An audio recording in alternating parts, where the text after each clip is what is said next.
Alright, what's going on YouTube? It's going to be Johnny coming to you from Osaka, Japan, Pinku Style Podcast Studio today. You guys, always a treat when I got somebody here sitting right next to me and everything. So before we get into it, guys, just make sure you go back and check out all of the podcasts. Podcasts are not in chronological order, so you can watch them in any order or any numbers. I would say about episode 150 or so, it started getting better production to where you see right now. The ones before, I was just like it wasn't, I wasn't really putting time into it. And you can tell with the audio and stuff like that. So go check it out and everything. Before we get into it, this is Clint Hitt we got right here. He's going to be in the studio today, as you can see, sitting right next to me. I've been doing more Zoom than in studio because honestly, it's just the Zoom stuff. Most of the people, the subjects I want to talk to are not in Japan and stuff like that. So as I meet guys like Clint and everything, and I've also the guys who watch and listen, I've sent some invites out to certain people, and the whole get back to me thing is like, just say no, you don't want to do it. That's cool. So I don't really bother people with it too much. And also, it's a new thing now with podcasts, kind of asking people to like be on your podcast, is the type of thing and everything. So Clint, again, man, thanks for stopping in and everything. Thank you. So Clint's actually here. I mean, this is a two things. So we just got finished doing the photo shoot and everything and stuff like that. So it's just, I didn't want to have him here for shoot photos and leave and everything. So Clint, man, again, thanks for coming on the podcast, man. Again, it's not an interview. And also, like I said before, man, like I said, it was back and forth, man. So if you got any questions or any thoughts or interjections, man, we can flow anyway, man. So it's definitely a way. So this is your first time doing a podcast here, or just podcast in general? Yeah, podcast in general. Podcast in general, yeah, first time. Okay. I spend most of my time behind the camera, not like kind of as being the focus of things. So it's a little bit different for me, but it's pretty cool actually. I enjoy it. Speaking of that camera, like how much is that camera, dude? It's a little older now. Yeah. I think you can get one of these. It's a Nikon D750. You can pick one up for about $1,500 or so, like used market now. I mean, obviously they don't make them new. It's from like 2014. So if you're like a portrait photographer or landscape photographer, I wouldn't necessarily buy this for automotive stuff or sports photography because it's getting a little bit slow compared to like the modern cameras. Great buy though for subjects that don't move a whole lot. If you're just going to car meets and shooting static cars that are just sitting there, awesome. This thing has some of like the best color science, I would say, of like the more recent Nikon cameras. There's a reason why people still use it a lot, even though it's almost 10 years old now. Yeah, I got a Nikon something down there, which I need to like charge up and sell because I bought it for like to do like the HD ones, and the phones got better, and then it's just like having a clunky phone to take pictures of compression numbers is kind of like your phone is just right there, and it's just it's better to drop this than to drop that and everything, and plus getting it dirty is like thankfully. So this one it's pretty well weather sealed. So I mean, obviously, like, I'm not gonna go jump into a lake with it. Yeah. But standing outside in like pretty moderate to like semi-heavy rain is okay. This lens it's a Sigma Art Series, so I don't know if it's actually weather sealed. It might be semi-weather sealed, but I wouldn't really trust taking it into like any sort of a super terrible weather situation. But if you get like the Nikon, like their top of the line lenses, they're all weather sealed, and it really doesn't matter. You can do almost whatever you want with those things within reason to a certain extent.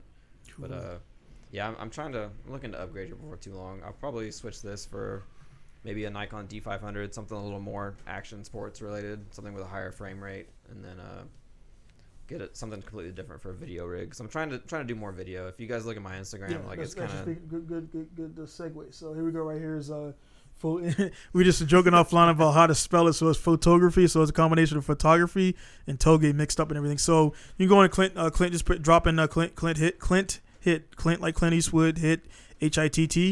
Drop it in. Also for the lazy guys, I'll put it down in the links and everything, and the videos, so it'll be there. It might bring up two Instagrams because I used to do a lot of fashion and portrait photography as well. So Clint Hitt is like my old main fashion photography one, but photography is the one that I actually use the most now. See if I can log in. And saying I wanted to get a better video camera, I've been doing more Instagram Reels lately. I mean, I feel like I'm kind of selling my soul a little bit because I have a smaller account, and the way to grow right now is Reels, like what we're looking at here. Yeah. Let me just let it roll. So this was Tokyo Auto Salon. So yeah, that was Sakamoto-san's the Carbon R from Auto Salon. I saw that was the one that he had at SEMA in the States. He overnighted it like $75,000 to ship that thing from SEMA to make to Auto Salon, and he did it twice because he went from Japan to SEMA and then SEMA back to Auto Salon. And that, what that tells you, man, like I said, it's not about if you get, like, with money you can get anything done. Like Yeah. you literally Oh, get yeah. anything. It's like how much? Like that type of person is not asking how much. Is like I want to do it. Like they're Yeah. not. How much would it be? Like because at that point, like he paid like literally like he could buy like a GTR for the cost of shipping Yeah. alone, man. So Yeah, that's and crazy. that's not even how much it costs to build a car like Yeah, that. I mean, that's the one thing about like I was talking about guys like I don't diss like I mean I would everybody came initially from like going to like car meets at the Wendy's or Kmart or whatever, and I remember when I first started, man, like just getting into the like this I used to take pictures of everything, and one day we're at Ocean City and I'm like what the like I'm not going to use these pictures, like what am I doing? yeah. And I just like stopped. So I would go to the meets, and then naturally as I got into motorsports, I don't hate on static, but I just I want to go to the track and rip, and maximize stuff like that. But we kind of got like so one thing, man. We introduced yourself a little bit because we kind of got into it. So where are you from? And I'll fill the guys in on how we met and stuff like that. So I'm originally from Wichita, Kansas, like dead center of the states. I mean, most people like, especially when I live in other countries, and people are like, "Oh, where are you from?" Like, "Oh, Kansas." And they don't. How far is it from New York? Yeah. They're like, "Oh, I've been to America." Yeah. Like, let me guess, you've been to Texas, you've been to California, you've been to Florida, you've been to New York. And they're like, "Oh yeah, and Hawaii." And I was like, "All right, cool." Kansas is none of those places. Yeah. Texas is like semi close, but still like mad far away. You're surrounded. You're surrounded by Wichita, land. Kansas. The car scene out there it's interesting. I mean, so Kansas, not Missouri. Missouri is in. I'm like geographic. So Kansas, like if this little box right here is the states, Kansas is literally dead center. Yeah, I'm literally doing what you said. Yeah, it's Missouri's right next to it. So I lived in Missouri for a little while too. My first base was actually Whiteman, in Missouri, like near Kansas City. So I lived out there. That's where I got into motorcycles. Okay, and that's the roads. Probably the roads are. Oh yeah. The roads out there are good. Yeah. Like if you're thinking about for you military guys out there, if you're a motorcycle person, you're thinking about going back stateside, or you're already stateside and you want to go to a different base. Yeah. If you don't mind like the mission at Whiteman, the roads out there are great. So I would highly suggest it. And you've got Kansas City close and St. Louis close, so it's not a terrible spot to be. Because I went to my tech school was Fort Leonard Wood. Oh, Fort Lawson Wood. Yeah.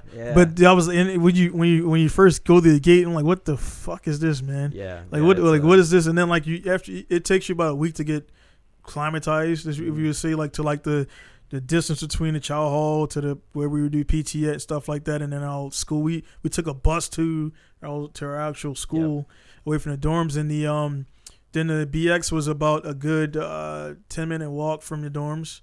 Dude, it was just it was a field and then like this one little track, and like I mean you just walk straight through that thing and everything. Yeah, I went down to Fort Leonard Wood. Yeah. So actually, a little known part of my backstory, I was a vested member of the Rough Riders for a little while. Okay.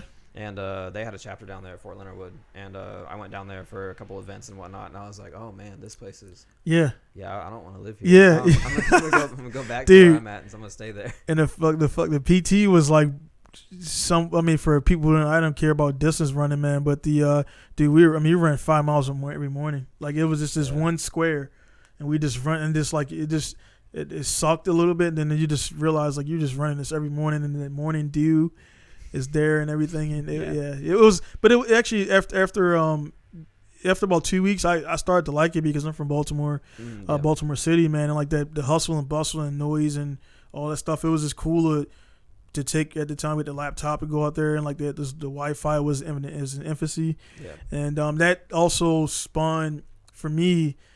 I don't buy magazines. I didn't buy magazines, but I bought one magazine, and that magazine, I met Alan from Top Car, and like all the guys at that time that were here. Actually, one guy just got his car yesterday. I posted about the 100, so he was in the Super Street. So it was his GI edition, and I lost the magazine, but that kind of foreshadowed everything as I met. So I knew the guys here in Masawa for a year and a half, and then I got orders magically, and then it was just fate and all that stuff. But that's more about me and everything. But for you, man, so the guys there who like watching, listening, away, generally like you'll see like we're customer shop first, and then I told one guy, and I kind of like felt a certain way about it, as far as like I feel like it's not fair to everybody, but at the same time, like I say, man, everything is different. The vibe is different when you talk to people, and it's just sometimes there's potentially something there where the guy is just a cool guy that just happen to be a customer, and then it's just it's I don't know what that is. It's probably somebody to buy something. Sorry, that I don't. We're in a podcast now, so I'm not gonna take a phone call. But it's okay. somebody wants to buy probably Hachiroku or something, so they'll get from after that. So what I was saying was there in my time, actually, the GTR that just arrived the other day on Instagram, I posted, like, he's a pilot, and I mean, he respected the same thing with you. He respected the boundaries, and he didn't hit me up on it, Instagram and stuff like that about business and things like that, and just being a cool. I don't know. I'm trying to rambling, but damn. As the relationships and everything else for the guys who so Clint, he still is a customer, but at the same time, we could form like a friendship. Yeah. And some guys, and there's a thing about it, man. Like I say, and the guys in the Masawa who are watching, listening, if you do, man, it's not that I'm not cold to everybody, but everybody have their own interests and everything, and sometimes I just don't have time for like the circle jerk or like the measuring of like I know obviously enough shit to run an international shop, more than enough, and I don't feel like I need to I'm not in a fucking interview. Yeah. And when you talk to some guys in here and within 5 minutes, I'm like, all right, dude, later, because you're wanting to measure your knowledge against mine. Like if you knew as much as I knew, you would be running. Yeah, you wouldn't be taking it part of a shop. You wouldn't be doing what I'm doing. So when I can just talk to a guy and the guy's not trying to like test everything, because there was a time when I first started where I would engage into that. Yeah. And to be brutally honest, man, because everybody likes to fucking be. It was we were black dudes and we hung around all the white neighborhoods and Asian neighborhoods. So like when we went there, they was like, dude, you guys are supposed to be like driving Crown Vics and doing brandouts and shit. And then that's like, nah, dude, we got Civics and 240s and Sentras, and that's what we were into. It's like this stuff isn't just like your guys' stuff. Like we like it too. But it's just it was a shock for us. It wasn't a shock because we always would go to these places. But for them, it was a shock because they would see us and they were like, well, what do you? And then when they started talking to me, I used to do that like this volumetry, like all this science shit. And the dude was like, oh, you're fucking smart. And I'm like, to validate. I'm like, now it's like, go to IG, dude. Like you can fucking see the stuff there, man. So for you, man, how did you? I'm probably gonna cut most of that out, but for you, man, how did you get into cars and everything, man? I mean, obviously, I'm 30 now. I was born in '92, so like growing up, I was about that like perfect age for like all of the Fast and Furious kids. Yeah. So I mean, I don't want to say that was my only influence, but that was a huge influence. Like seeing those movies, and I was like, oh man, this stuff is actually really cool. Because you're about how old when Fast and Furious 1 came out? Do you know what year it came out? I don't remember. It was 2000, 99, 2000. 2000, so I would have been 8 years old. Yeah. So I was like prime time, like, oh, cars are cool. I had a massive Hot Wheels collection. Yeah. I had like this little strip of road my parents bought me that like you could connect it in different ways. Oh yeah. So I looked at it and I was like, cool, I'm just gonna make all of these straight. And I'm gonna tape the top end to a bookshelf and the bottom to the floor. And I had made a little gap in the plastic, so I put a ruler there, and I would just put 2 Hot Wheels cars there, and then I'd have like a little finish line, and I would sit there and I'd have the ruler. Put the 2 cars there. I'd have a stopwatch in my hand, and I'd move the ruler and set the stopwatch off. So now I've got 2 cars doing a drag race, and I would have like 300 car tournaments in my bedroom when I was just alone. Yeah, so I'm only child. Okay, I was about to ask you, man. Yeah. I'm an only child, so I kind of just had to keep myself entertained because I didn't have siblings and whatnot. So I'd be in there for hours running. Like I'd have whole brackets drawn out, like the gold Supra. And there's dudes on YouTube that make a lot of money doing that right now. I'm gonna get to that because that makes me a little bit salty. Yeah. I just discovered recently the guys that do like the marble racing leagues, and then also I can't remember the guy's channel name, but if you ever have hours to kill, watch it because you'll get sucked in. I watched an entire 4 seasons of Marble GP. And without realizing it, I was getting invested. I was like, man, Team Audi is having like they're having a rough season. Yeah, dude. Start rolling better. And then I'm sitting there, I'm cheering for a marble. Like, I'm fully invested. And these guys, the production value these guys have is insane. Like they've got multiple camera angles, replays from like fake announcers. Like they have whole backstories for the drivers, which are just a marble rolling a different color. But now I'm gonna start rambling about that kind of stuff. But no, so that's kind of how I started. I was doing that before it was cool, just so everybody knows. And I made 0 money off of it. Unfortunately, I should have monetized my Hot Wheel drag races. Yeah. But I got into it that way. I had Hot Wheels, and then as I got a little older, I had like some neighbors that had some kind of cool cars and whatnot. And then I kind of got more into motorcycles than cars. So like when I got to my first base and I finally had like grown up money, obviously I wanted to. I say grown up money. I had A1C money. It's barely grown up money, but when you've been mowing lawns your whole life, it's a little more grown up than what you're used to. But I got like an old Katana 750, like the can of tuna, the ugly body style with the little like bee stinger tail light. I got into motorcycles really heavy, and then enjoyed that. I had like, I don't know, like 8 or 9 motorcycles throughout my first base, just buying, selling, trading, swapping, crashing, like just doing whatever I could. I never had any money, but I always had cool bikes, and I was happy. And then I went overseas. I went to Korea, and I couldn't have my motorcycle, so I was like, man, I need a hobby. So I got into golf and I got into photography, and both of those are stupidly expensive, and I should have never done either of them. But I got big into photography. I bought a little Nikon. I think it was a D3300, like the little beginner camera. I started doing street photography and whatnot. And then I think I was in Seoul somewhere, and there was like a McLaren or something like that. It was like an orange. That was back when like the MP4C, I think is what it was like McLaren's hot car. It might have been like the original like 520 or 570, whatever their first like kind of super swoopy modern looking one was. And I saw one of those, and I was like, man, that thing is sick. So I took a picture of it, and then I kind of started playing with some editing and whatnot, and I was like, oh, this is kind of cool. Like, car photography is pretty fun. So then I started trying to find more cool cars when I was doing my street photography, and it kind of just morphed into like doing that. And then I went to Italy, kind of got back out of cars again. I had like a little Fiesta ST and a couple motorcycles and stuff while I was out there. Nothing crazy, but there wasn't too big of a car scene out there. At least I didn't realize there was. Towards the end of me being there, I kind of found out there were some pretty cool cars, and I wish I would have known about it sooner. But I started doing all the fashion stuff out there, and then kind of stopped the automotive stuff. But then once I got back here to Japan, after doing Korea again, but I got out here, and now I've just been hitting the automotive photography stuff kind of as hard as I can, because Japan's been like my end goal for joining the military was to live in Japan. Yeah. And it took me 8 years to get here, but I'm finally here, and now like I only have another year and a half left, unfortunately. But I've been trying to pack in an entire like childhood dreaming like lifetime worth of experiences into 4 years, which kind of sucks. I'll come back eventually, but well, that's I mean, going on that, man, that's the same. That's why I joined. That was like my motivation to do basic and everything, man. Like I was telling the story to people who don't know, but it motivated. Like I played Division I football at University of Maryland.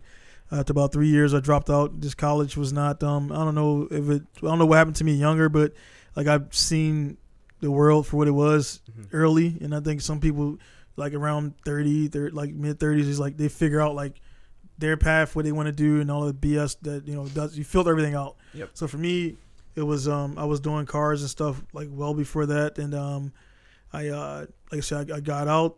And I got into the military. So actually, kind of going back, before I got my scholarship, I actually was going to the Marines. And I was right there, man. It was like if it would have been a week before, it would have been like some stuff and everything. So anyway, I got a scholarship. Went and talked to the recruiter. Recruiter was like, take the scholarship. I was shocked because normally they want their numbers. And also Marines is where I was going. So then after I got into college and did all that stuff and met people and learned how to do research. And I had people was like, dude, it's the commercials make it seem glamorous, but it is don't join the Marines, dude. Like it's like outside of some people using it as like I'm a tough guy, whatever. Like whatever, it doesn't matter, man. So I joined the Air Force. I'm like, opportunities in Japan, 3 opportunities and everything, and also the quality of life and stuff like that. And then I ended up actually doing 3 Army combat tours in Iraq too. So it was kind of strange, but what I'm saying is like I joined the Air Force and went to basic. So did not like distance running, so like the first week and a half was rough because I was also 245 pounds, like because I was playing linebacker. I've never had to deal with that in my entire life. I think the most I've ever weighed was 150. So, and that's like holding my groceries. I'm about 10 pounds over. Like I need because I do jiu-jitsu as well, man. So I need to get back. I need to drop 21 pounds to get back at my fighting weight. But I was running around that track with a little chip on my leg because you guys we were like the first with that the chip, the microchip thing. Oh, we didn't even do that. Oh, they really? Or are you talking about the little bracelet with the little? Yeah. Okay, I think we had like a wristband that we wore. Like I don't remember wearing one. There had to be some way to track you guys for times. Yeah, we had a little bracelet they'd give us, and then you run past the laser, and they're like, okay, cool. I can imagine how they fucking did it back then before, because like you got to look at every person to see like you can't count all the people in the flight. 18 dudes with notepads sitting there like, I'm charging number 3. So anyway, like I was one of the guys, and I was a dorm chief, so it was definitely bad because he's like, you can't be a dorm chief and fucking like lagging behind. No. And so I was like, man, I need to motivate myself, and so I was running around track like I want a Skyline GTR. I just kept saying that shit, and I've had everything but that. Like I've literally can buy them obviously, but when I got here and my first day here, I went to Burger King because I was standing in the dorms by the chow hall, and right crossing the Popeyes. So standing in that dorm right there first until I got moved over to 667 by the bowling alley. But I was there, dude. My dude took me to Burger King, get something to eat real quick, and at that time it was a 4-way light at the Burger King. Okay, yeah. So that one towards the Navy one is now it's inoperable, but yeah, man, it was literally 4 GTRs right there. I was like, I don't want an R32 now. Like there was 4 GTRs at each intersection. Yeah, and I mean, and back then those were $6,000 GTRs, and now those are $55,000 GTRs, and I'm sure 3 of those 4 are probably toast somewhere. Yep. Wadded up, looking like pop cans now. I got 30. I ended up getting a 33 because 33, 33 is like the ugly stepsister. But then, like, if you do like a little bit of tweaks to it, 33s can look really good. Yeah, it's just like it's a big, fluffy S chassis. Yeah, it's S14. It's basically S14, everything, man. But anyway, man, we got off the look, whatever. Man, I definitely don't want to make it about me, but the But like, sure you don't want a 32 GTR? I've got a pretty sweet one for the right price. Now, I'm eventually get one, but actually, what I'm gonna do is I'm gonna get a GTS 4. Because I'm going to do the body stuff anyway. And it's the same car, dude. Yeah. It's just one's 26, one's 20. It's the same car, dude. Like, people don't believe it, but, like, it's the same car. It just got fenders, and then it has the engine and stuff like that. It's the same car for a much better price. Yeah. It's the same. The underbody, it's the same. Same everything. I should have been smart and bought something like that. But instead, I have a 32 GTR. Yeah. That is now basically completely just bled me dry of any sort of financial like freedom and all of my fiscal responsibility was just like, nah, man, I'm gonna see you later. We're gonna go ahead and we're gonna finish this car. Yeah, the way I look at it, man, like, as far as I'm pretty sure you'll agree, man, is like, a lot of guys, like, I don't have nothing against it, but a lot of guys, like, they go out and every Friday, these are the same guys that say they don't got money to go to fucking Fukushima or do whatever. And they go to the bar every Friday and spend, maybe not now because I'm not sure how the bars are operating with the whole still Corona fallout. Yeah. But there was dudes, I know guys that were going to spend $600 every weekend to jazz up and act out the chicks, drink and buy rounds and shit like that. And I'm like, then when to Tokyo, like, hey, I don't got any money. I'm like, dude, you spend $600 a week, man. That's 6, 12, 18, 20, like that. That adds up. You spending $300 to $400 a week on this shit you're going to piss out. Yeah. And for me, like, the car stuff is like, the money's gone, but I got this cool car. Yeah. You know what I'm saying? Yeah, I've got my entire, like, all my savings account is now looking at me like, hey, man, please drive me at some point. Yeah, man. So I don't, I just, it's weird, man. I'm a parent, and naturally I've sold a lot of shit in the last couple years the last 7 years I didn't want to sell to keep the business going and do the stuff we talked about offline, the new stuff that's coming, because that's going to be a surprise. Mm-hmm. But just like selling things to get that, and like, I'm about to sell a Z to get something else that the money will come back 10 times over. Yeah, because at that point you're not just selling things, you're investing in yourself and an idea that you have, which it's the same situation I'm in now with my camera gear, because it's like I have like other hobbies. Like I used to be big into like road cycling and stuff like that, but I've got a $3,000 carbon road bike that just sits in my entryway at my house that has gotten 0 miles put on it since I've lived in Japan. And it's like, man, that obviously I can't sell it for $3,000 now because it's worth half that as soon as you ride it one time. But that money right there is a better lens or half of a new camera body. Like, it's just, and it sucks, like, because I'm a hoarder. I love, like, especially with my hobby stuff, I do not like selling things. So I'm like, man, I'm going to get back into that at some point.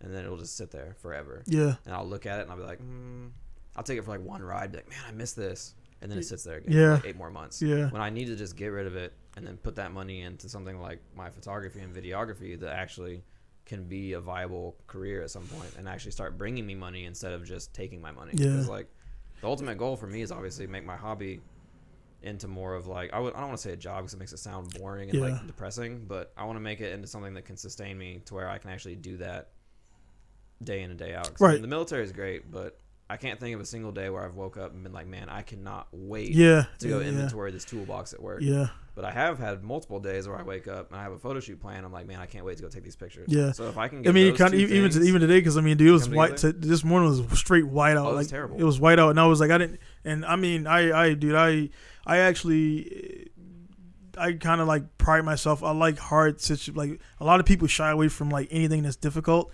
And the snow shit sucks, but the way I look at it is daily PT. Like if it wasn't for the snow, man, I believe it or not, dude, I haven't lift weights in 5 years.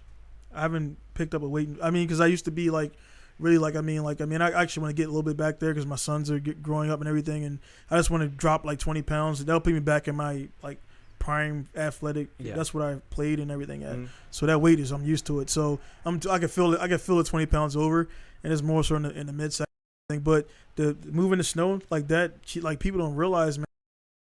You're pushing shit. You're picking up shit. Yeah. And then I clear it out. I do that in 10 minutes. And guys are like taking 30, 40, 2 hours.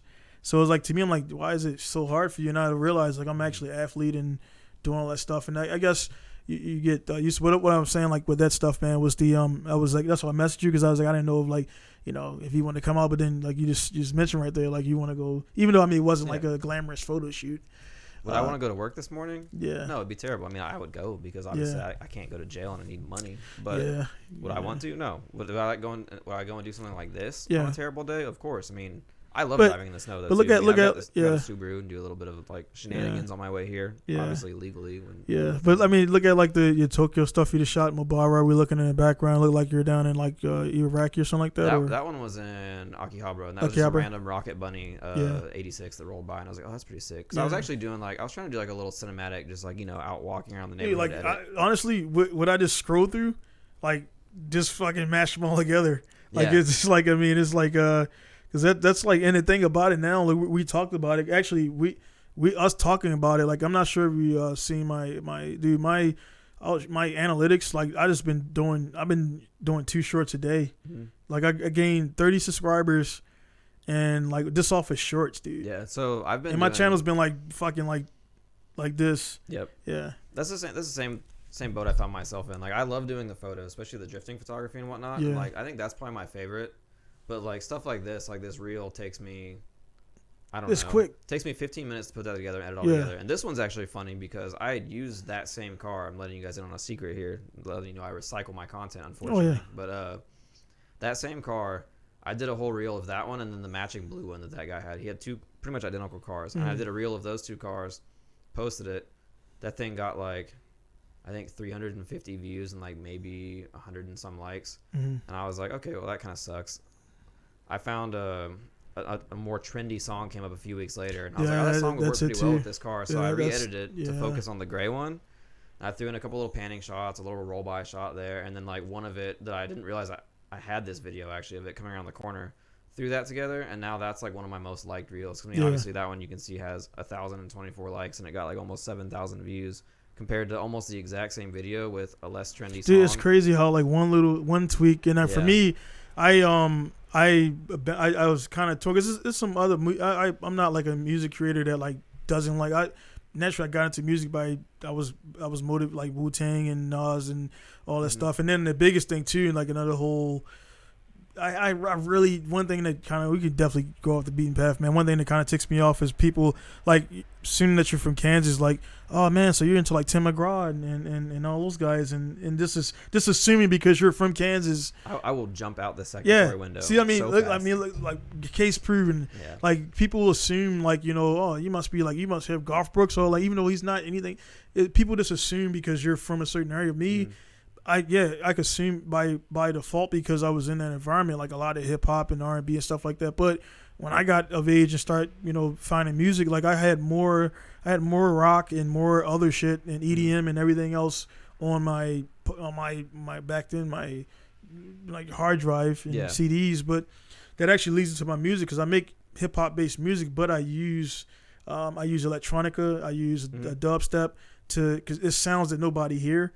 Yeah. And like if you look at Kanye and all the guys that do hip hop traditional, they sample from the same thing, soul. And it's cool, but that was like that they had this little 4 or 5 years of like coolness. Yeah. And now it's still cool now because now so much of the trap and all that stuff now where we can kind of get. So I want to actually ask you about this too, but you do creating stuff, like the videos you make right here, are these made from right in your side of your phone, or are you going into the computer? So literally that is I use an app called CapCut, which I mean, I'm pretty sure a lot of people use that now. There are dudes on YouTube. I got a combination of ones I'm using. People I kind of like, you can find it if you want, but I got a few that I use and they work for me, man. So there's guys on YouTube teaching entire like how to do cinematic edits in CapCut, and it's Dude. crazy how good these phone apps have gotten, because it used to be like you have Premiere Pro, Yeah, I got DaVinci that's Resolve, what I use. and like a couple other ones, which I actually have never even messed with those. I've used Photoshop and Lightroom because I've always been a photographer. The video stuff has been like really like I've only been doing video for like the last like 2 months really. When I went to Tokyo Auto Salon, I was like, I'm gonna take more videos, I'm gonna post some reels, and I'm just gonna see where it goes. And so all this is just with CapCut, and this is like very basic editing. I by no means consider myself to be a professional video editor or even videographer in general. It's perfect now because it does require like you didn't see Live Hoon yet, did you?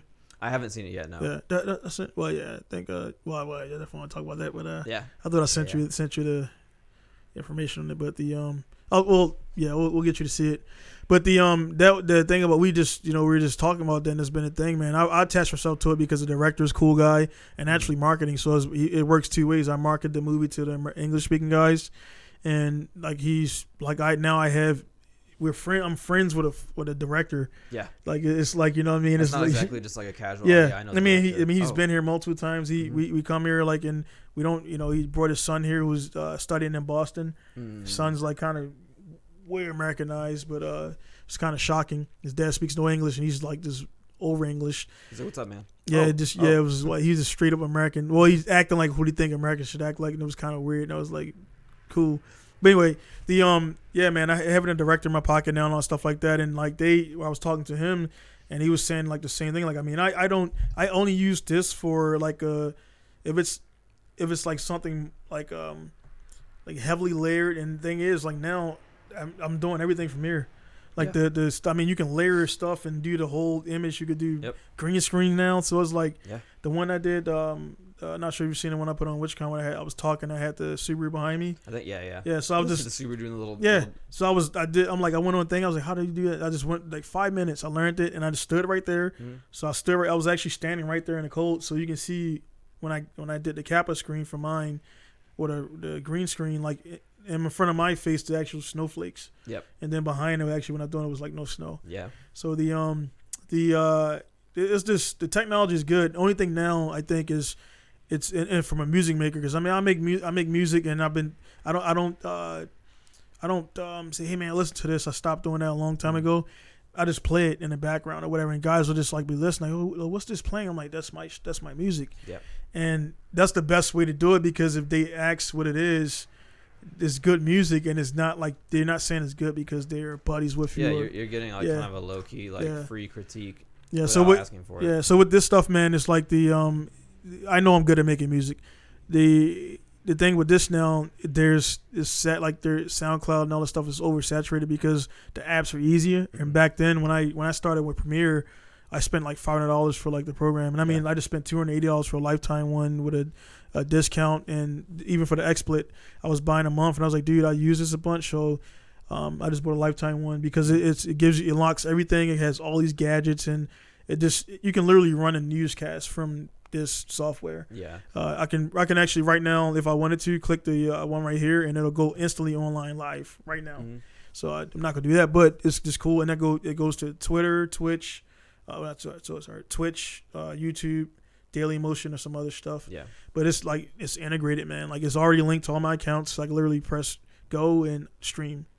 So with the technology now, man, it's if you're trying to do any production stuff, and I think like you don't have to really put much into it, but at the same time, there's guys that honestly are not putting in the work. They're recycling stuff, and that's actually the guys on YouTube are now teaching this.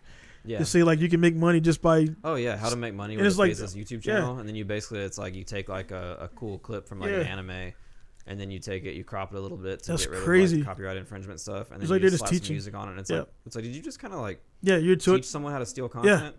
100%. Like even with yours right here, man. Like with the music stuff, I was saying like I was going back and forth between using like I use InShots for example, and they upload and some good stuff I found there, and I've actually talked to some of the artists. They got some good preloaded stuff in there, and but then I was like, man, a couple of times some guys like, hey man, like who makes that? And I'm like, fuck, I should have used one of my tracks. So now I just use all my stuff, like it or not. And the thing about it though, it sucks is you put Hanson or Bop on that video, and it gets like fucking no views. Yep. Then you put like some honestly Yeah, a lot I don't even know what song I used on that one. Actually, I'd have to look on my phone and see, but it's literally. Yeah, so I mean, like that's. I don't necessarily dislike this kind of music, but this isn't something that I would listen to just on my own. However, when you look at like Instagram reels, that was trending a lot, and I kind of it semi matches up with the feel of the video. Like obviously, I don't want to just completely sell out and use an absolutely horrible song just because it's trending that doesn't match the video at all. But I will say, as a guy that makes music, it was this one, and I think it was this thing about like the old guard and stuff like that. Like I mean, I make my thing is I do what's like boom. It's called boom bap, the style of music and everything. You can make I can make that beat like right now. Yeah. But the thing about those, they're very simple, and the people just want to kind of consume that. And I mean, just listen to it from an artistic standpoint. I like the flange you put on it. I like the airy sound. Like it makes it flows it as well with the speed. It makes it kind of makes a roomy sound. So like the music is critical. Like that that's one thing now. And then I've used some trap stuff on things, and it just flows. Like I mean, flows well, and you got to like step back and stop being a hater. Because I mean, the thing is like I started making the 2000 music. And I had Fruity Loops, which is an FL Studio, and I got into hardware like around 2006, and pretty much I just like touching the keys and the pads and stuff like that. And I mean, there's dudes making millions of dollars off of it just clicking a mouse. Yeah. And you kind of so a lot of the producers, and I'm not a producer, I'm just a beat maker, and I'm really careful about that because a lot of guys say I'm a producer. Producer is someone who produces somebody's career, like producer Kanye, Puff Daddy, like Rick Rubin, like those are producers. And then there's actually beat makers. Like, well, there's some guys that they all eventually get into producing, but some guys like what you may have heard of a guy named Ninth Wonder. He was one of the first guys that took a laptop and became like a Grammy winner. Like everybody's like saying like you can't do it. Yeah. And he was the first guy that took a laptop and clicked on shit and made like Grammy nominated music. He's like, oh, this actually works. I'm gonna prove that it works. And he did. I mean, now obviously he does hardware too, but he was one of the first producers that did that. And then naturally a lot of other guys from other genres, the EDM came out of it. And then dubstep had that one like Hot Summer, and then it just went away. Yeah. So I heard Skrillex is coming back. Really? From what I've heard, he's releasing a new. I have no idea if it's gonna be, like dubstep old stuff. Yeah. A lot of people don't even realize that Skrillex, Sonny Moore, was in like a kind of like a scene kid like emo band. Like, that's how I knew of him. Yeah. So I was like, like from first to last, I was like, okay, cool. Like that was the music I grew up listening to, wearing skinny jeans and skateboarding. Yeah. With stuff like that, and then I was like, wait a minute, why is the Skrillex dude looks familiar? And I looked up who he was, and I was like, oh, okay, never mind. Now I know he went from making like scene kid music to being one of the biggest like mainstream DJs of all time. Yeah.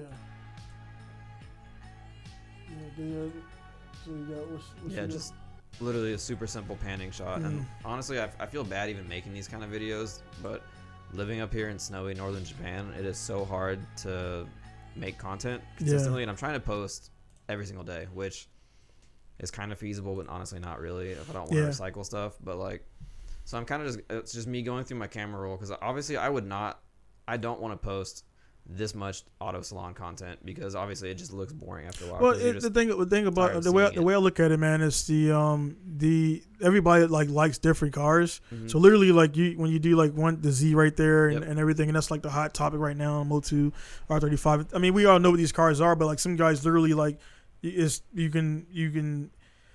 What I've been doing recently is recycling the hell out of my old stuff, man. Because one thing I noticed, and people straight up tell me, because I met like guys like Jared and other guys, and it's nothing personal. I just think it's a new thing now, where now there's so much information out there with this ultra device. I mean, I've made so much money, man, like just with this phone right here, and I mean, I'm not a millionaire and stuff like that, but I'm saying I made deals and did things and just from this phone. I've entered events and did things that are like meaningful from a phone that a lot of people, but that's what I'm saying. I run my battery from 100% to about 3 o'clock. I'm already like down. I can be down to like 15%. Yeah. And as a business person, like if you're not draining your phone and like for useful stuff, is like you're not doing it right, man. Because you should be sending out emails, doing things and making. So my thing is, what I do is every week I pick a different whatever and make a connection. Mm-hmm. The live room, I sent a message out, didn't expect anything back, and then that turned into me doing the thing on bass, getting with the producer, making a friendship there, and also expanding my network, vastly. And also it just I could sit back and honestly, like I tell guys straight up, I've talked to candidly, for what I do here in Masawa and what I've accomplished, like the support locally is not great, and as a result, I'm not gonna sell myself out and do things and go places where I'm not either want it, because number two, I fight, I'm confrontational, I don't mind doing stuff like that. So I'm not gonna back down from any kind of bullshit. And so I just want to separate myself from that. I don't need it because I look like I look like the bad guy or whatever. Then it was like, oh, he's looking down on people. Like, dude, I grind every fucking day, dude. Like I don't post it. I don't post like all the shitty stuff and things like that. And luckily, man, fortunately, like customers like you, and I hate to say it, it is a customer business relationship, but at the same time, I consider we've talked away from business, not about business, by bikes and things like that. And some of the guys, the guys are not mature enough, and they can't handle when we switch from, being buddies to talking about, business. Yeah. Some people can't do that well. And that for me, I've had dudes like look at me like, dude, we were just hanging out, and then you're like ice cold within like that's protocol. And if you blur those things, man, like then you start having, the friendship's gonna break down. I had one buddy I just had to kind of tell, stop, don't message me here. For it was some type of deal, and we talked, and he did it, stopped messaging me about 2 months, and but at the same time, it's just that's the way I roll and things like that. So that's why, like I said, I wanted to like get you on and talk about stuff. But yeah, as far as your stuff here and your content, man, like I don't think there's nothing wrong with it. And it's weird though, like I said before, man, one little tweak or one little whatever or You'll just get so many things. One thing I have learned, and I've definitely dialed back, the tags your witch columns don't matter. Yeah, hashtags honestly they don't do as much. It's just pretty much the account. It's the account. So the account is like for reels is honestly reels. Yeah. It's like the music you choose in the first 3 seconds of the video. Like if there's something eye catching. Yeah, or the thumbnail even. What's that fucking one? Oh no, they're like dude that and the fucking Dre one where the fucking piano's going slow and slow and slow, and I'm like, God damn, bro, like something else. Well, that and then for a while it was that Oliver Tree song. Yeah. You're gonna see me and you're never gonna see me again. No, that song was everywhere. I mean, I feel bad because I did use that song. Yeah, I mean, it's cool. I experimented with it too. The song literally, like I used this one song and literally like within minutes I had 2,000 views. Yeah. And I was like, but that's not just wanted to test. I wanted to test for myself. So, but I'm cool. I'm cool with I use my own because I got over. I mean. Dude, I've made well over 500 tracks, and I've lost. I don't even know where some of them at. Yeah. And I got tons of my own music. And the cool thing is now, because I'm not Kanye, I literally go back 12 years ago to get a track, and it sounds like something that you made yesterday, because I don't make. And that's why I don't like trap, because trap, as far as making it, trap music it's like you can tell the time frame. Yeah. Versus I can pull literally a 90s, 92, 93 beat, and you couldn't tell if it was made in 95 or 85 or 2005. And that's the type of stuff I like to make personally, but that's just me personally. Everybody's different.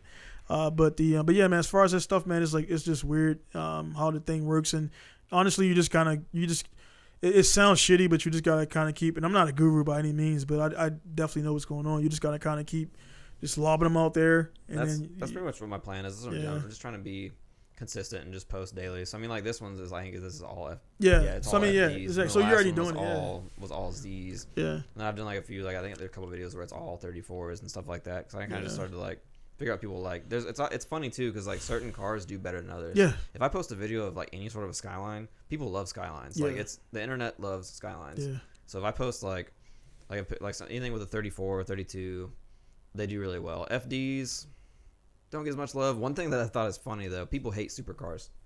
My followers do not like supercars. What it comes down to, I was talking to one guy about I do a lot of ranting about business stuff sometimes, and what it comes down to, in short, people don't like what was more attainable and super. And there's a small group of people that supercars are attainable to, and those guys are honestly not on Instagram because they're doing whatever they're doing to make money. They're making millions of dollars. And I mean, I got a couple guys that got Lambos on there, so everybody, not saying that you're above it.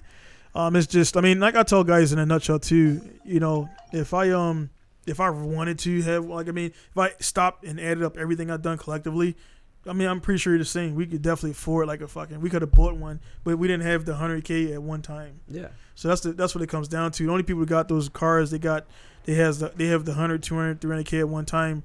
I posted a GTR, and I don't really generally get a lot of them because I post in a very serious format. I'm not. Like, I put the information out there. I'm not telling the story because I love my Australian buddies, but they write fucking thesis statements to sell a car. Yeah. I'm like, bro, you don't need to explain that you aren't this parts list, how much you want for it, pictures, done. And that's how I post. I'm not trying to make you feel sorry to buy the car because you're not going to spend 180. That one I post for 189K. And dudes are like, well, I'm like, bro, there are people selling these things for 324, 350K right now. Yeah. So I'm like, that's actually cheap. You know what I mean, if you really want one, if you want it, if you got the money, you're going to get it. So I don't even entertain people like that because it's like, you know what I mean, it's whatever, man. So I mean, I will ask you though, man, how do you feel about the market overall, and as far as how expensive everything is and just like where prices are? Yeah. I mean, I'm by no means an expert on this subject, but I would say that if you look at it like objectively, pretty much, like say you have a $200,000 budget and you can use all of that for a car, you don't have to worry about insurance, anything else, and you look at a $200,000 R34 GTR and a $200,000, say like I don't know, an Audi R8, a Lamborghini Huracan, like any of those cars that are kind of sitting in that $200,000 mark, what the GTR is going to be a worse car in almost every single aspect compared to an equivalent $200,000 more modern car. But that's not the reason people were buying those though. Like, if you have $200,000, obviously you can go buy an R8 or whatever. But if you're spending that kind of money on a GTR, it's not because you want a car with a factory warranty, or you want a car with heated seats, or you want a car with all of the driving aids you can possibly imagine. Yeah. You're buying it because, like, either you really enjoyed Fast and the Furious, or you like the racing pedigree that Skylines have. You know what I mean? The 34 doesn't have as much racing pedigree as like a 32 or something like that. But you're not buying it for like the practicality and like, oh, this is a smart purchase. Unless you're one of those guys that has the money to buy like V-Spec 2s and like low mileage cars like that, and you're filling a warehouse somewhere full of investment cars that are never going to be driven. That's kind of like I got an Ismo 35, like literally is in the garage right now. Yeah. That's the guy, my landowner, and he's headed out and about so that people know it's here. That's why I'm very secure on the stuff, like as far as that stuff. But he literally flips. He traded a 480 Ferrari plus money to get that 30, and it's right there. You got a Panamera GTS, and it's.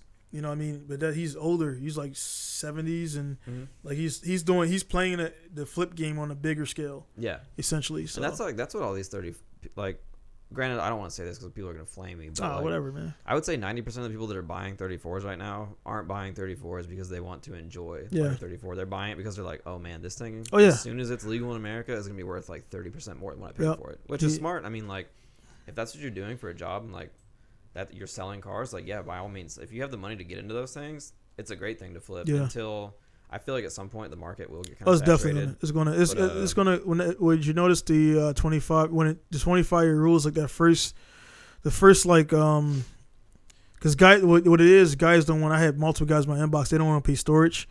So I got right now I have 6. I have 4. I got 4 34s that have been here. The oldest one has been here for 3.5 years.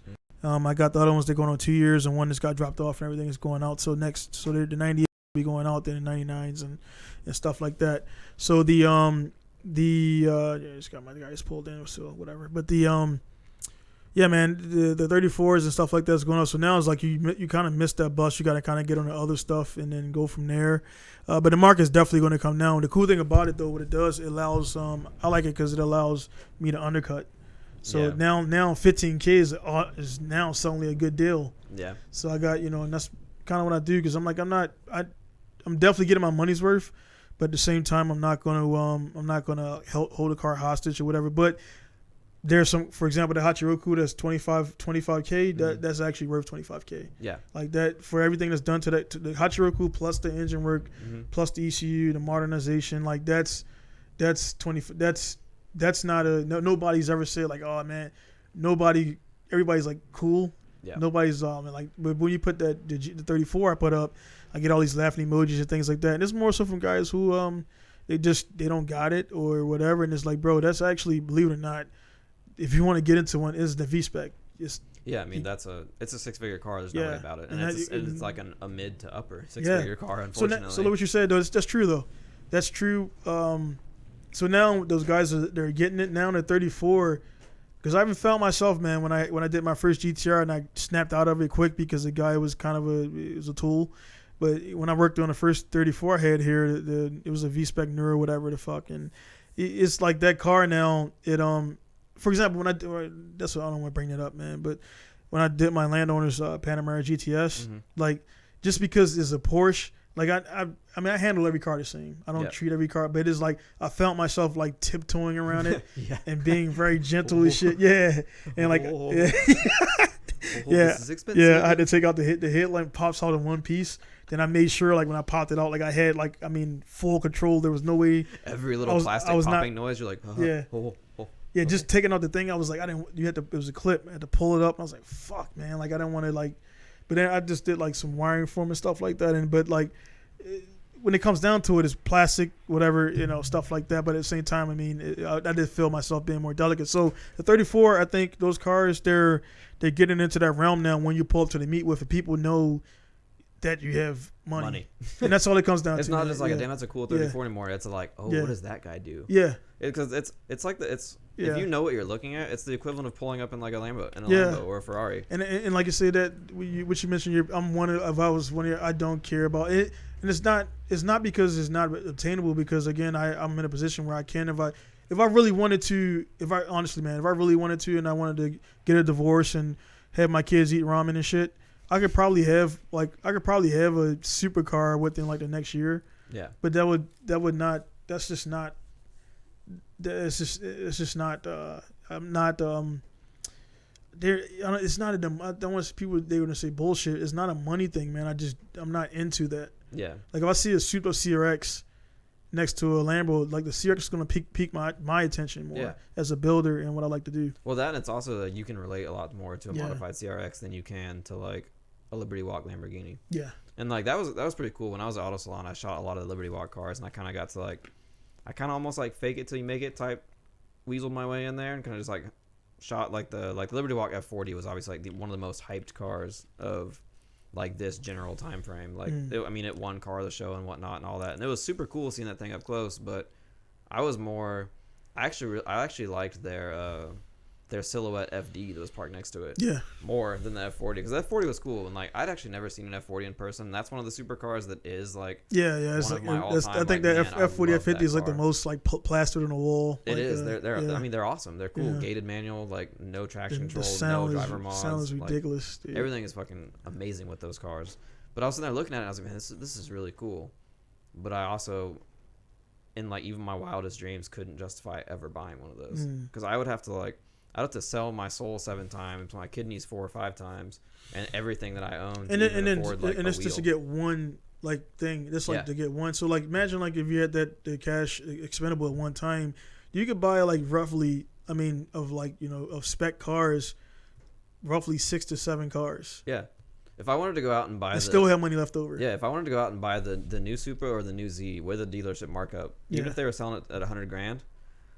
And I had the money to buy that Liberty Walk F40, I could buy like probably 10 of the new Z and build them in every single flavor that I would even care to. Or I could get one F40. Because I mean, an F40, like they're sitting at what, like $2 million or so right now. And that's just a stock one. And that's why like I get tickled, man. When I put on, I joined the marketplace because it's finally open. You probably seen the post I put up about that. I was like, I'm not going through this shit. So I like the marketplace because, like for example, I'm not Masawa Auto because the rules are there and it's clear and cut. I know Mike, all the guys there, we're buddies, but I don't want to be like their zero favorites, because it was a thing when there was certain guys in town could post up and then certain guys couldn't post up, and then they were like, wait, but I'm like, he's doing the same thing, and it's like, I'm not a dealer, So that's why I can post anything I want there. But the reason why I don't post there is because I tell guys every post, like, don't DM me. And essentially when I post on there is like, but that's part of like how it works. It's like, hey man, I have to DM you. Yeah. But you So I mean, so now to. the marketplace I like is because I put in there if you want to contact me, but it just goes out to everybody. That's kind of cool where it's literally you put the little thing and you can see where you want to get stuff from and move it around where you want to see things. So I like it because it's just like broad out there, and essentially I'm just promoting because that's what I do already. I just press share to the marketplace. So it's a cool device, but the thing is, man, and I like tech. The one thing and that's why I jive with you and we've hung out, man, because it's like you never even like you spend a good amount of money, but some people when they spend a certain amount of money they feel like they're entitled to something. Yeah, and especially when it comes down to a single business owner, because people, I run my business like a business, like I got invoices and spreadsheets and taxes and all that stuff like that. In America, I think guys, my guy just pulled up there, but we'll definitely do this again, man. But in America, I think guys, they get too much, and I want to make a video about this separately, man. They get too buddy with the customer to try to like encourage more spending, get them into spending. I'm like, dude, that's the worst thing to do because then you feel bad charging people. Yeah. Or the person's like, hey man, like I thought we were kind of cool. Like, why is this labor still so expensive? Like, can you not cut me like a little bit of a friend discount? It's like, and it's exactly if you want what me happens. To be able to like survive and eat and pay my own bills, then no, I can't do that. Yeah. Like if you want me to shut down in the next 2 years because I'm running my business terribly, obviously, I'll give you a homie hookup. Yeah. But now once you get to what'll happen is like you'll see. I mean, mine's is elevated. It is elevated over the It's elevated over the years, the price, because I started out roughly 1-to-1 ratio. I started out about $80 an hour, and I mean, it's whatever, man. I don't. It's like roughly right now like $150 an hour. And the thing about it, man, is like you naturally top secret what they're charging right now. They didn't charge when they first opened. Yeah, it's a once you get that because that's what people get kind of somewhat bent out of shape. I mean, because I'm right now my wait list can be roughly 2 to 3 months. Sometimes 4 months, depending on what it is, but average is 2 to 3 months. More so exaggerated with the whole Corona BS. But I'm like, dude, if you go to top secret, man, for anything significant, you're waiting like 2 years. And that's even if they entertain what you want to do. And then and also you're gonna pay like $10K for a reservation. Yeah. Yeah. So it's like they're at the point where they don't everything now they're doing, Smokey. It's like overtime. Yeah, they've gotten to the point too where like they don't need to market almost at all either. They don't. Because like their name spreads itself. Like they don't. You see a gold GTR and you're like, oh shit, a top secret GTR. And you don't. I saw those cars. Actually, that's a top secret Z right there. Yeah. I was in the top secret booth at Auto Salon. Yeah. And it was an amazing booth. Yeah. My favorite car was the 32 with the 35 drivetrain. I think it's pretty sweet. I don't have hardly any good footage of it because I have this weird thing where if I really like a car, I forget to take pictures of it because I'm like, I'm just looking at it and enjoying it. But yeah, the top secret cars are always ridiculous. But like you said, they didn't start making cars like that. I mean, he had to go through all of the craziness with the old V12 Supras and everything, and like obviously his whole like getting arrested in the UK type thing was like kind of helped him. This is before social media because I watched it, like I seen it on DVD. Like we were sitting around in a huddle and watched on VHS and DVD back in the day, man. So that was like, now it's just like, I do like, it's torn. I like the technology, man. But the a lot of times, man, everything is so accessible now that, for example, Tokyo Auto Salon is not the same now because of Instagram, Twitter, because most of these cars have been seen already before. Oh yeah. So it's not like, unless the guys that say no can't, because I've had to do it before with one of the things I'm building in the shop, and one guy was like, you can take pictures, but not of that because I don't want that out there. What I'm doing at that time is I got done with it, but the customer also, believe it or not, man, some customers don't want, and I always ask, hey man, social media cool? Yeah. Some guys don't. They're hiding from their wives. They're hiding from people they owe money to, which is none of my business. Yeah. But they don't want the car to be posted. So I do a lot of things that are not posted and everything, man. But anyway, man, like I knew it was. I just want to get as much time as I can before my appointment arrives. We'll definitely be able to do this again, man, and I'm kind of delve deep and everything. And the podcast is way too many. Is way too. Like you can't get your whole life. Oh yeah, I feel like I could sit here and talk for like 3 or 4 hours. And normally like, oh man, I forgot. It's actually 2 to 3 hours is actually like the length and everything. It goes. The last time I had somebody here was like 4.5 hours. Without we just talk and all that stuff, like, oh, man. I'm so, hungry. but again, guys, up there, this is gonna be Clint Hitt. Clint, like Clint Eastwood, and Hitt, Hitt. Yep. And I'm going to put our stuff down there and everything, and the description and everything. So we just again, this is kind of like, it's not rushed. It's probably one of my shorter podcasts. But the 1 second. Hey, this is Jackson, man. I'm tracking you downstairs. I'll be downstairs in 5 minutes, man. All right, thank you. Yep.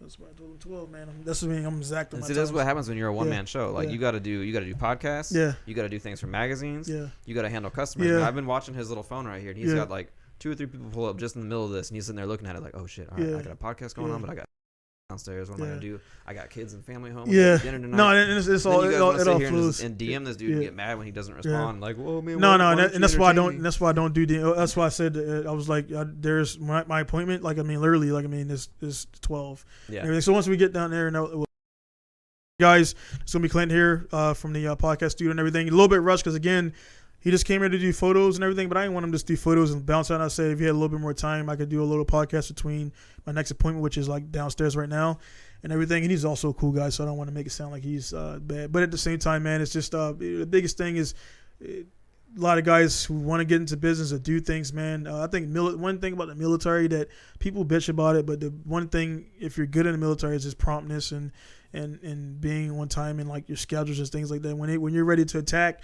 you cannot enter the building to 10:30. Like that's like some secret ops whatever type shit. But they're very scheduled. If they got a multi-faceted attack, everybody has to go at the same time. If one guy goes at 10:45 and they're supposed to fucking strike at 10:46 or whatever, you fuck up the mission, man. Mm-hmm. So that's kind of and I kind of get into that thing too. Some guys will show up 30 minutes prior, which is cool. So he was actually downstairs from that time. So anyway, guys, extra stuff. I kind of ramble sometimes and everything. So you guys know that if you've been on the podcast a bunch. But again, Clint's going to come back. We're going to do one where we kind of more like, I don't have any schedule and things like that, and kind of delve more deep into things. Because we kind of really just hit more on social media stuff right there. So definitely check out his photography. So it's photography plus Toge smashed together. And I might need to rethink that name so it's a little bit easier for people to say. I thought it was super creative, and I've got a few compliments on it, but now that I'm having to like say it more often, might need to make that a little bit more simple. And then since I definitely do plan on coming back on, so if like any of you guys out there are trying to get into like photography, not so much videography because I'm still a beginner at that as well. If you're already an established videographer and you have advice, please by all means reach out to me and let me know. But if you're trying to get into photography and like have questions about photography stuff, please feel free to DM me or even come up with questions for the next time we do this. Send them to me, and then I can discuss them on our next podcast. Awesome. I'll have things to talk about. Cool. Yeah, and we'll have some more. It'll be more cooler. But again, guys, thanks for tuning in. Again, Clint, check it out and everything. So it's going to be Dinosaur of Masao Japan. Take this out podcast. See you guys later. Peace.